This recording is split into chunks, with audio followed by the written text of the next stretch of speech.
ഉമ്മൻചാണ്ടിയുടെ രണ്ടാം അനുസ്മരണ ദിനത്തിൽ കല്ലറയിൽ പ്രാർത്ഥനാ ചടങ്ങുകൾ തുടങ്ങി. രമേശ് ചെന്നിത്തല, ദീപാദാസ് മുൻഷി ഉൾപ്പെടെയുള്ള നേതാക്കൾ പുതുപ്പള്ളിയിൽ എത്തിയിട്ടുണ്ട്. രാഹുൽ ഗാന്ധി അല്പസമയത്തിനുള്ളിൽ പുതുപ്പള്ളിയിലേക്ക് എത്തും. സജു ദേവസ്യയുണ്ട് കൂടുതൽ വിവരങ്ങളുമായി. Saju Devasya, good morning Saju. ഇപ്പോൾ പുതുപ്പള്ളിയിലേക്ക് മുതിർന്ന നേതാക്കൾ എത്തി തുടങ്ങി. അവിടെ പ്രാർത്ഥനാ ചടങ്ങുകൾ ആരംഭിച്ചു എന്നാണ് അറിയുന്നത്. വലിയ ആളൊഴുക്കാണ് അല്ലേ പുതുപ്പള്ളിയിലേക്ക് രണ്ടാം ആണ്ടിലും?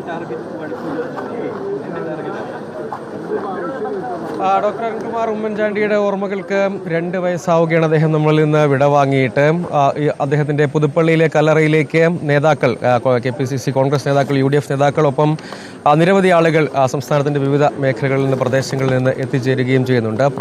പള്ളിയിൽ പ്രത്യേക പ്രാർത്ഥനാ ചടങ്ങുകളുണ്ടായിരുന്നു. അതിനുശേഷം കല്ലറയിലും പ്രാർത്ഥനാ ചടങ്ങുകൾ ഒരുക്കിയിരുന്നു. അത് പൂർത്തിയായിട്ടുണ്ട്. നമുക്കറിയാവുന്നതുപോലെ അദ്ദേഹത്തിൻ്റെ വിയോഗ ദിനത്തിൽ ഒരു രാവും പകലും നമ്മൾ കണ്ടതാണ്. തിരുവനന്തപുരം ജഗതിയിൽ മുതൽ പുതുപ്പള്ളി വരെ അദ്ദേഹത്തെ അനുഗമിച്ച അണമുറിയാത്തൊരു ജനപ്രവാഹം നമ്മൾ കണ്ടതാണ്. പിന്നീട് അങ്ങോട്ടേക്കും എത്രമാത്രം കരുണയും കരുതലും കൊണ്ട് അദ്ദേഹം ജനഹൃദയങ്ങളിലേക്ക് തൻ്റെ രാഷ്ട്രീയ വഴി വെട്ടിയിരുന്നു എന്നതിൻ്റെ തെളിവ് അതിനുശേഷം പല സന്ദർഭങ്ങളിലായി തെളിവുകൾ കേരളം നൽകിയിട്ടുണ്ട് എന്നത് നമ്മൾ കാണാം. സമാനമായ രൂപത്തിൽ ഇങ്ങോട്ടേക്ക് വലിയ ഒഴുക്കുണ്ട്. 9:30 9:45 എന്നാണ് നമ്മൾ ഏറ്റവും ഒടുവിൽ മനസ്സിലാക്കുന്നത്. രാഹുൽ ഗാന്ധി ഇങ്ങോട്ടേക്ക് എത്തും. കല്ലറയിൽ അദ്ദേഹം പ്രാർത്ഥന നടത്തും. അതിനുശേഷം ഇവിടെ KPCC സംഘടിപ്പിക്കുന്ന പുതുപ്പള്ളി പള്ളിയുടെ മുൻപിൽ തന്നെയുള്ള ഗ്രൗണ്ടിൽ ഒരുക്കിയിരിക്കുന്ന പ്രത്യേക വേദി അതിനുവേണ്ടി ക്രമീകരിച്ചിട്ടുണ്ട്. KPCC സംഘടിപ്പിക്കുന്ന ഉമ്മൻചാണ്ടി സ്മൃതി സംഗമമാണ്. അതിൽ അദ്ദേഹം പങ്കെടുക്കും. അതിനുശേഷം അദ്ദേഹം തിരുവനന്തപുരത്തേക്ക് മടങ്ങും എന്ന നിലയ്ക്കാണ് ക്രമീകരണം ഒരുക്കിയിട്ടുള്ളത്. ഇവിടെ ദീപാദാസ് മുൻഷി അടക്കം, രമേശ് ചെന്നിത്തല അടക്കമുള്ള പ്രധാനപ്പെട്ട നേതാക്കൾ, UDF കൺവീനർ അടക്കമുള്ള നേതാക്കൾ ഇവിടെയുണ്ട്. മറ്റ് വിവിധ ഇടങ്ങളിൽ നിന്നുള്ള ജനപ്രതിനിധികളും നേതാക്കളും ഒക്കെ ഈ പരിപാടിയിൽ പങ്കെടുക്കുന്നതിന്